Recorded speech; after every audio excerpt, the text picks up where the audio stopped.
नमस्कार दोस्तों, पितृपक्ष आरंभ हो गए हैं। श्राद्ध करते समय रखें कुछ महत्वपूर्ण बातों का ध्यान और पाइए अपने पितरों का आशीर्वाद। धर्म ग्रंथों के अनुसार श्राद्ध के 16 दिनों में लोग पितरों को जल देते हैं तथा मृत्यु तिथि पर श्राद्ध करते हैं। इस वर्ष श्राद्ध पक्ष 2 सितंबर से 17 सितंबर तक हैं। पितृपक्ष में श्राद्ध करने से पितृगण वर्ष भर तक प्रसन्न रहते हैं और हमारे सभी कष्टों का निवारण करते हैं।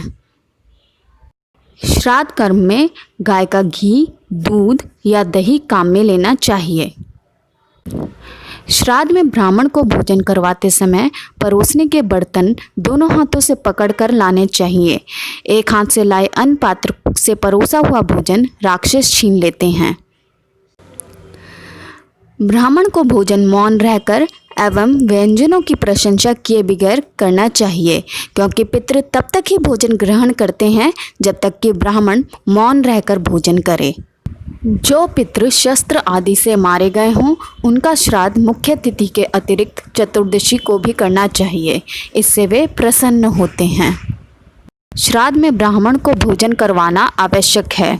जो व्यक्ति बिना ब्राह्मण के श्राद्ध कर्म करता है उसके घर में पितृ भोजन नहीं करते, श्राप देकर लौट जाते हैं। ब्राह्मणहीन श्राद्ध में मनुष्य महापापी होता है। श्राद्ध में जौ, मटर और सरसों का उपयोग श्रेष्ठ रहता है। तिल की मात्रा अधिक होने पर श्राद्ध अक्षय हो जाता है। वास्तव में तिल पिशाचों से श्राद्ध की रक्षा करते हैं। चाहे मनुष्य देव कार्य में ब्राह्मण का चयन करते समय ना सोचे, लेकिन पितृ कार्य में योग्य ब्राह्मण का ही चयन करना चाहिए, क्योंकि श्राद्ध में पितरों की तृप्ति ब्राह्मणों द्वारा ही होती है। श्राद्ध करते समय यदि कोई भिखारी आ जाए तो उसे आदरपूर्वक भोजन करवाना चाहिए।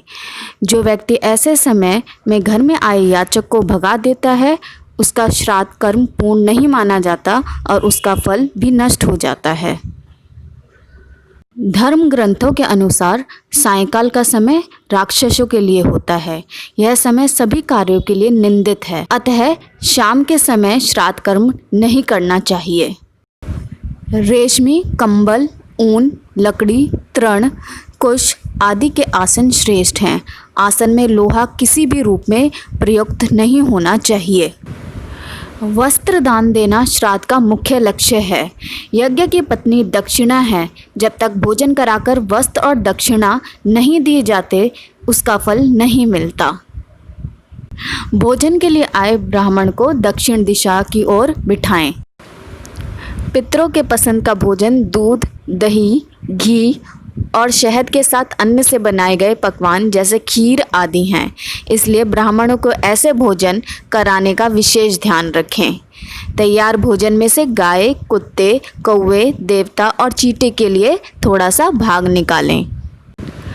ब्राह्मणों को भोजन के बाद घर के द्वार तक पूरे सम्मान के साथ विदा करके आएं, क्योंकि ऐसा माना जाता है कि ब्राह्मणों के साथ साथ पितृलोक भी चलते हैं। ब्राह्मणों के भोजन के बाद ही अपने परिजनों, दोस्तों और रिश्तेदारों को भोजन कराएं। तो फिर दी गई जानकारी से मनाइए अपने पितरों को और पूरा फल पाइए। धन्यवाद।